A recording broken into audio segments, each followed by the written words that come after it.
Hey guys, welcome back to George Basics. In today's video, I'll show you how to fix this problem. Roblox doesn't support admin installation. Please rerun Roblox Player Installer without admin privilege. Usually this error occurs when you don't have necessary permissions, and in this video I'll show you the solution how to fix this problem. Before we start, don't forget to hit the like button. Likes are super important for us guys. First of all, make sure Roblox client is not running on your PC, and then we need to open the start menu. And then we need to search for Roblox Player, and we need to click the open file location.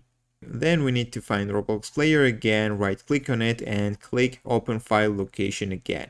When we move to this page, then we need to find Roblox Player launcher, right click on it and click properties. Then we need to move to compatibility settings, and here we need to choose run this program as an administrator. Click apply button and click OK. After you will do all of these steps, then you can try to launch Roblox experience. Most likely this will help you to fix the error, but if you still have got the error, the next thing you can do is reinstall the Roblox player. Just open the start menu, search for apps, and in the list find Roblox. Click on Roblox Player and click the uninstall button. Uninstall Roblox Player from your PC, then open browser, go to roblox.com, sign in into your account, go to the main page and just open any of these games, for example this one.